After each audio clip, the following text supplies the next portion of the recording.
求一下怎么方，这边转往上的小题，我们一起来看。我们刚才讨论公式的时候，跟各位讲怎么判断一个图形它是水平的椭圆还是直立的椭圆。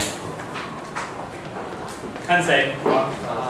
看那个分母谁比较大，就是看 a 平方跟 b 平方，分母比较大的 s 如果分母比较大的话，那就是水平型的椭圆。那如果 y 的分母比较大的话，那就是直立型的椭圆。那你要这样来判断。那再来就是你要解方程式的时候，你要想说，如果是水平型的椭圆的话，那我的 x 的分母就要当做 a 平方来写。如果是直立型的分母，直立型的一个椭圆的话，那我的 y 的分母就用 a 平方来表示它。那 a、b、c 的关系是 a 平方等于 b 平方加 c 平方，这是你要了解的。来，我们看一下第一题，它给你椭圆的两个交点，然后给你长度等于10，方程式怎么去写？我们刚刚讲写一个方程式必须要有 a、b 还有谁？中心，这三个东西。我要有 a， 有 b， 还有中心。好 ，a 有了2a等于10，所以你可以看到 a 等于几？5，a 等于5哈。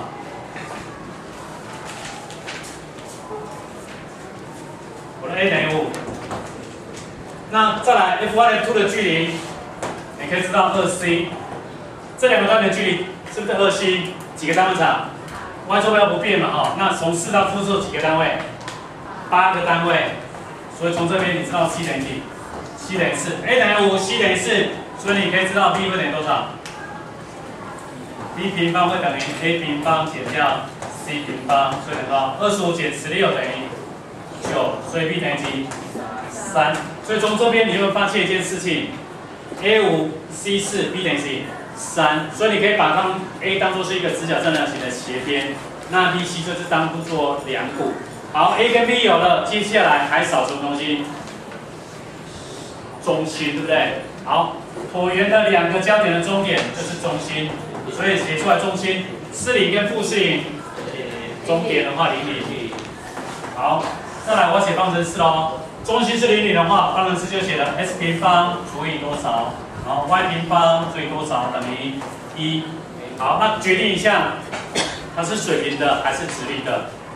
交点是0负是0 ，y 坐标不变，中心是0，所以也就是交点跟中心的 y 坐标不变，它是属于哪种？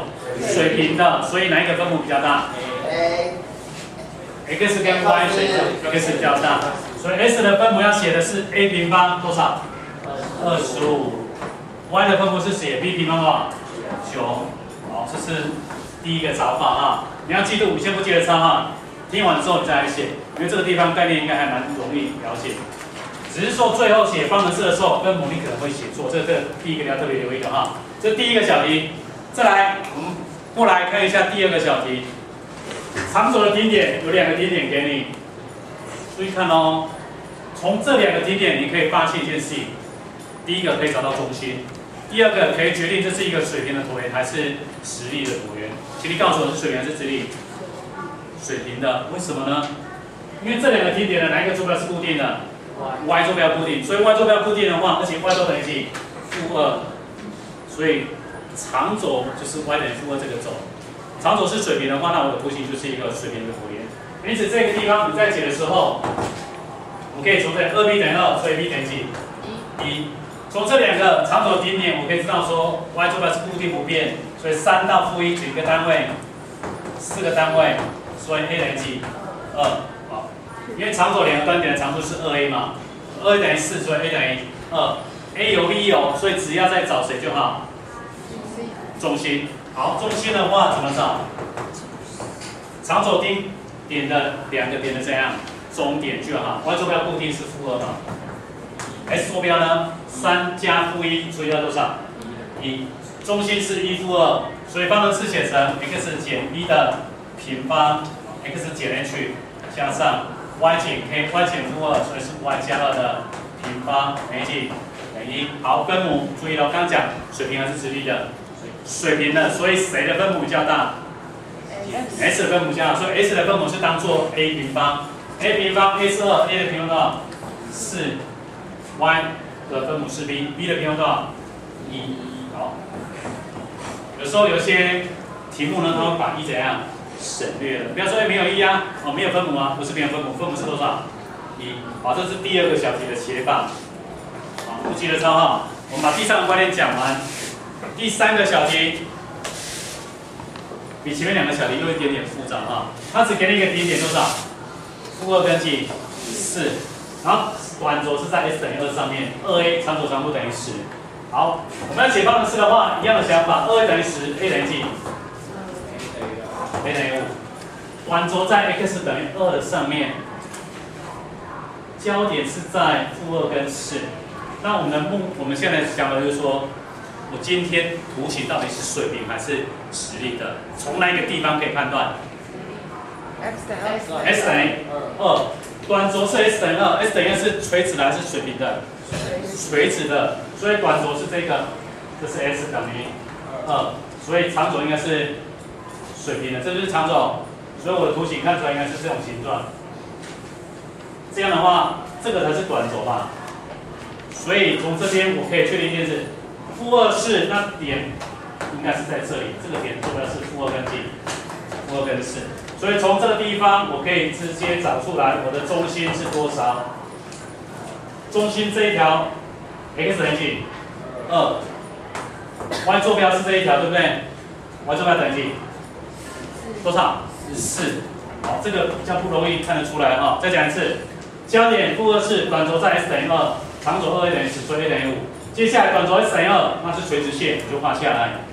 那短轴是垂直线的话，我的长轴就这样，水平线。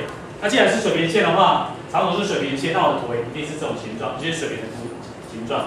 那焦点是负2是，焦点会有在这里或者是在这里嘛？那负2是的话 ，s 等于2在这里，所以负2的话 ，s 等于4应该是在它的左边，这样了解意思吧？所以从这边这一条直线 s 等于2，那这一条水平线 y 等于几 ？y 是等于4。对吧？所以你是不是可以知道说，我的中心就是 s 等于2 ，y 等于4。中心有了 ，a 有了，还少掉谁 ？b。可是这边你可不可以看得到 b？ 看不出来，但是你可以看得出谁 ？c。c 等于几？